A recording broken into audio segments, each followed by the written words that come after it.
Ladies and gentlemen, today we got a great show. We're going to talk about some of the best cars you should buy when you want to build wealth. Now, I've done this myself. I've taken my own advice, and you know I have because I recently just purchased a RAV4.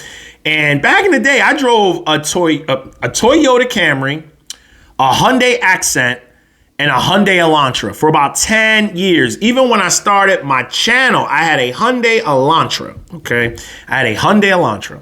Now, I gotta say, shout out to Youssef. We actually have a success story. Somebody actually became the 1% and listened to Youssef. We'll talk about those cars as soon as we get back. Shout out to Youssef over there. He's doing some great things, trying to help people build wealth and not destroy their finances. We'll talk about those cars when we get back. Shout out to Youssef once again. Recently used a video of his to react to it. We're going to react to another one.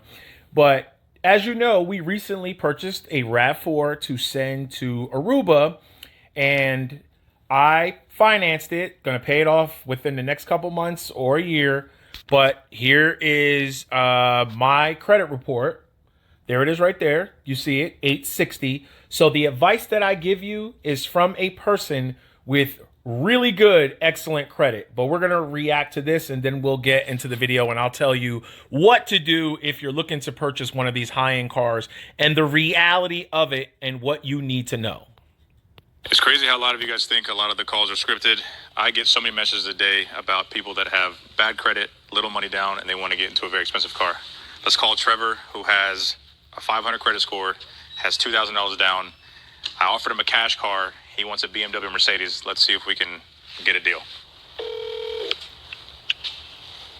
Hello? Hey, Trevor, how are you? This is Yusuf with Legacy Motor Cars. Hey, Yusuf. What's up? I was just calling because you sent me a message saying that you're trying to get into a BMW Mercedes. Yes. That's going to be impossible with a 500 credit score and $2,000 down, man. Why don't you just get into a cheap cash car, man? I offered you the Scion TC. I got a... Look, he's trying to help you out. But a lot of men and a lot of people, I'm going to come out and say it, you might not want to hear this, but a lot of people in poverty hood areas, it's all about the flex. It's all about what people are going to think about you.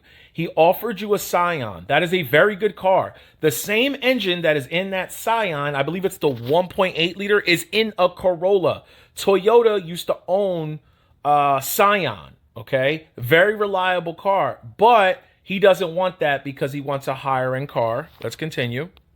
A Toyota Camry, those options.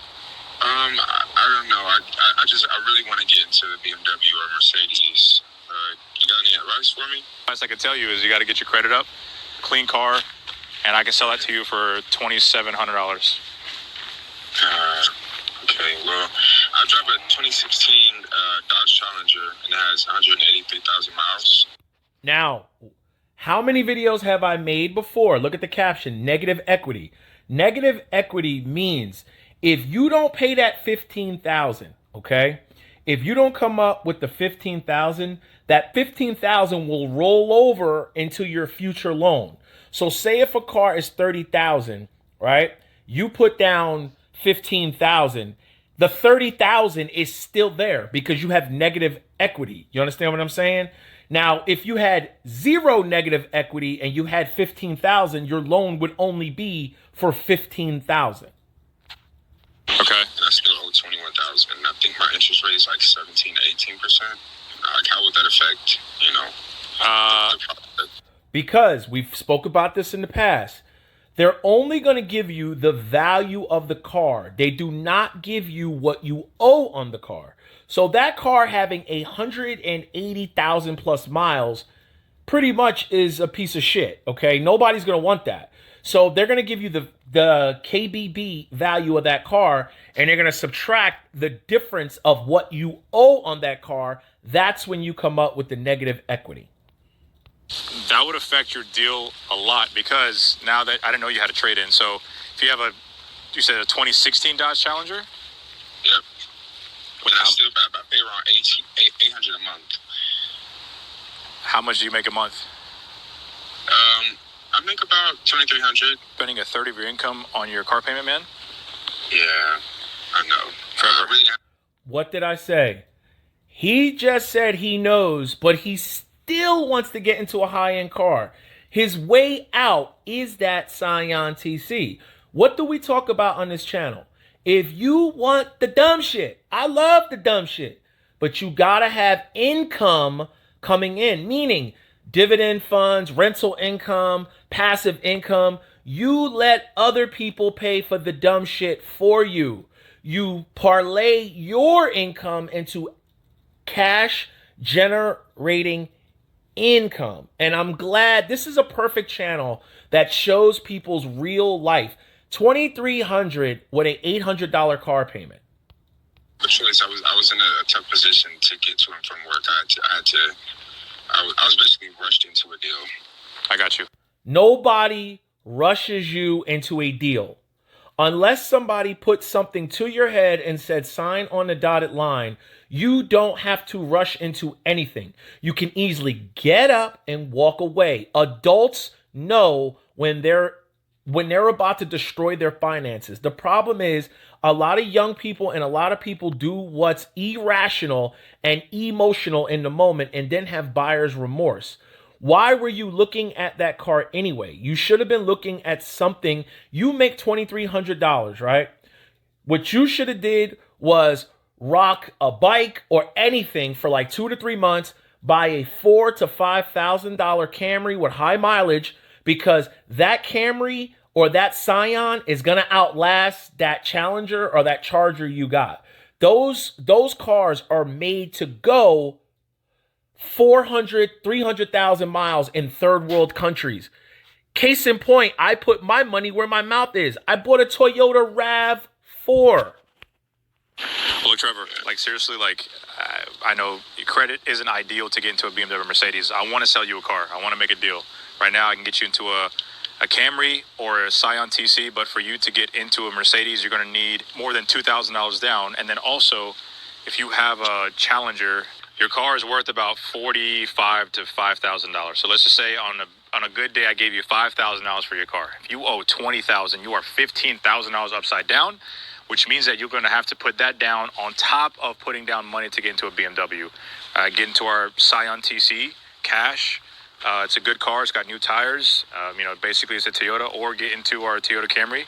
All right, I guess I may have to, go ahead. Where are you located? Atlanta. I'm not that far from you. We're in Marietta. We have one location in Marietta, one location in Austell. Look, you have a 2016 Dodge Challenger with 183,000 miles that you're $15,000 upside down in. You pay $800 a month and you have a 500 credit score, and you have $2,000 down. You want to get into a BMW. Even if you were to get into that, you're going to be paying maybe $1,200 a month or $1,500 a month. And if you only make $2,000 or $2,500 a month, you're going to put yourself in a bad situation, Trevor. So I definitely would rethink what you got going on. Yeah, I hear you. I appreciate that advice, seriously. Anytime, man. So look, are you interested in the Scion TC or the Toyota Camry? I think I might have to go with the Toyota Camry. I completely trust you. I've seen your content.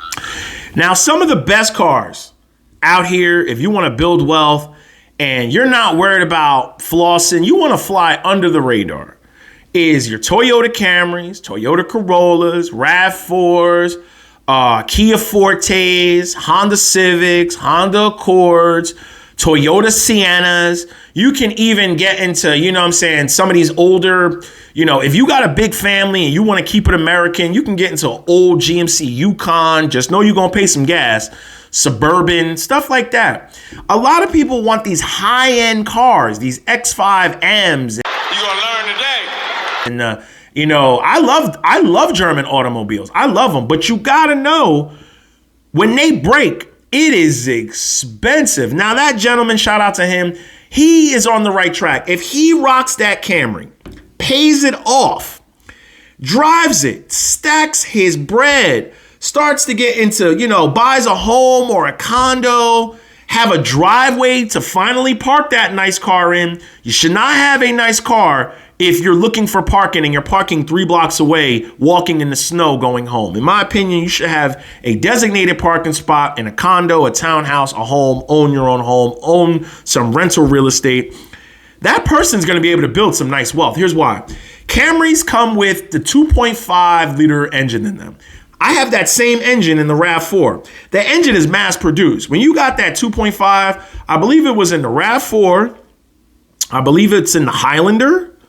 It's in the Camry, maybe the Avalon. That 1.8 is in the Scion. It's in the Corolla. It's in the Corolla IM. It's mass produced. Those cars are made to go 300, 400,000 miles in third world countries where there's sand and rocks still on the road. When you travel to a lot of these other countries, yo, they're rocking, except like Germany and stuff, that they be having Benzes in Germany and stuff like that. But when you go to a lot of these other countries, they have Camrys as taxis. They got Corollas. They got RAV4s. That's why I got a RAV4, because a lot of the taxi cabs in Aruba that they use their own cars for the wear and tear was a RAV4. So I know when parts break, I would be able to get parts for the RAV4. You see, ladies and gentlemen, a lot of these cars, they're actually used in other cultures. You know, I got to come out and say it. When you look at a lot of Hasidic Jews, they drive a lot of Camrys. You drive a lot of Corollas. When they have families, they get the Toyota Siennas. A lot of Haitians, Africans, they drive a lot of Toyota 4Runners. I'm serious. I pay attention to a lot of this stuff. When you look at a lot of the Asians, okay, they drive a lot of Kias, Hyundais, Toyotas, Hondas, because or you have a lot of people, you know, up in the Northeast, Canada, they'll drive like Subaru Outbacks and Foresters and stuff because they're mass produced. These German cars, not only can you spend $70,000 on a car, you turn around 2 years later, you go to trade it in, it's worth 30. It's worth 28. You only put 40,000 miles on it and it's worth less than half the value of them. And then you're struggling to come up with the difference of the money. We already made a video on rolling dead equity. In my opinion, if you're looking to build wealth, get yourself a Toyota, get yourself a Honda, get yourself a car that's mass produced. Do the research on it. I have a Ram 1500. The 5.7 liter is a gas guzzler. Never mind all that cylinder deactivation crap. I have a heavy foot, loud pipes out the back. Those engines are mass produced. Other than a few exhaust manifold issues and every now and then a random Hemi tick, valve lifter tick, they're mass produced engines, okay? I wanted something that was reliable, mass produced. That car, that engine is in the pickups, it's in the Chargers, it's in the Challengers, it's mass produced. Get something that's mass produced that your normal dealership can work on, okay? Your normal dealership, not a special tech dealership. I would get a car that your normal gas station mechanic can work on, your regular mechanic shop can work on. Don't get something that's crazy that they don't even have the tools to work on these cars, because you're gonna run into problems with your finances when things break. We already covered people's opinions buying the cars for you. You buy the car. You're responsible for the car. So hope you made it this far. Get yourself, act your wage, yo. You don't gotta impress anybody. Get you some. You can do oil changes, change the cabin air filters, change the antifreeze every now and then, service the transmission. You know, it's not going to run you an arm and leg. You could take that to Jiffy Lube and get it done. All right. No regrets. Get it.